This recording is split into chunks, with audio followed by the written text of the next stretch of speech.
Welcome back to Afternoon Live. Do you feel better after spending some time outdoors? It could be more than a coincidence. Here to share how ecotherapy is helping improve both our physical and mental health, we welcome the founder of Yoga in the Park and author of Your Morning Ritual, wellness coach Carrie Asby. Thank you so much for joining us today. Oh, thank you so much for having me. Tell me about this concept of ecotherapy. What are we talking about? It sounds really intriguing. So ecotherapy is healing with nature. It's this concept that humans and the earth are deeply connected. Yeah.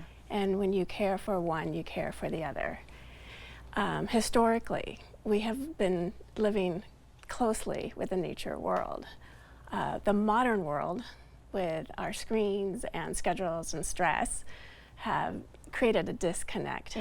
And that disconnect is what we're experiencing today. People with anxiety and burnout and physical illness. So the good news is the antidote to that disconnect is to reconnect with nature again. And when we have that relationship with nature, we bring our nervous system, we calm ourselves, we lessen stress, and we're reminded where we belong. So it's more than just sort of simply planning to spend time outdoors, even though that itself is beneficial, right? Is there more intention behind an ecotherapy situation? Yes. So a lot of people think you have to go outside.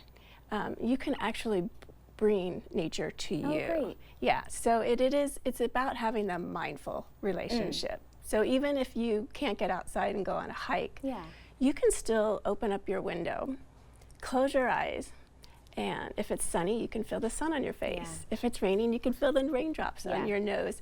It's about being fully aware in nature and the nature that's right in front of you. Right. Well, I love what you said earlier about the disconnect that happens with the screens and the daily stress, because the nature is still there waiting for us, right? Even if it feels like we're very far away physically, we're not, and you can tune in anytime that you really want to. Absolutely. Nature is everywhere. You know, step outside and look at the clouds or breathe the air. It's all around us. Well, and a lot of us, you know, if you've grown up in the Northwest, we're pretty hardy Northwesterners, right? We'll go out in any weather, but it's a good reminder that there is beauty to be enjoyed even when it feels dark and gloomy outside too. Yeah, and it's funny because my dad used to say there is no such thing as poor weather, it's just being poorly prepared. That's a good and one. People in the Pacific Northwest know, put the right gear on, you can still ride your bike, you can still go skiing, you can still do what you love to do as long as you have the right gear. I love that. We hear a lot of people using this phrase now, touch grass, as in kind of a joking way, but obviously there's something there, right, that actually physically being in touch with nature is super beneficial. Absolutely. So the modern world, it takes our attention and it drains us and it creates stress. And it puts us into fight and flight mode. It gets your heart rate up. It stresses you out. The natural world does just the opposite. It calms you. It puts you in awe. It actually triggers your parasympathetic nervous system, which puts you into a calm state. So yes, if you're outside and just brushing your hands across the grass, that will trigger your system to calm down and put you into a better state. And what about different sort of ecological environments we have here locally, thinking about getting out to the coast and being near the ocean? I imagine there's some great benefits to experiencing that type of environment. Absolutely. So there's ions, which are these little tiny elements in atoms. And there's negative ions and there's positive ions. So positive ions are produced from the modern world, pollution, technology, synthetics. And they cling on to us, they drain us, they make us feel ill.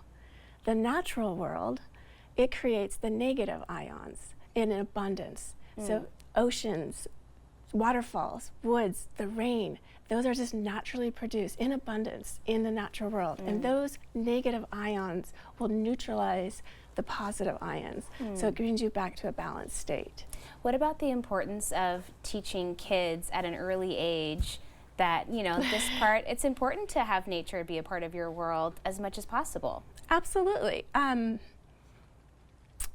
think some of the best self-care is taking care of this planet because this is our home. Yeah. And when the earth hurts, we hurt. So when we nurture the earth, take care of it, it can turn around and support us. Because when the earth is thriving, it gives us our clean air, our fresh water, our food, it gives us beauty, it gives us peace. So it is part of our overall health. It's not just the physical, mental, spiritual health, but ecotherapy also ties in the environmental health. Right. So our whole well-being. And so be able to teach that for younger generations. It teaches them to their future, for a place for them to live, but then also their overall well-being. Yeah, and keep that motivation for them to be good stewards of the earth and the land and all that comes along with that as well. Their whole lives depend on it. Yes. Yeah. Thank you so much for stopping by. It was really nice chatting with you. It was such a pleasure. Thank you so much for having me. Carrie's book again is Your Morning Ritual, and we will have more information on our website at katu.com. We'll be right back with more Afternoon Live right after this.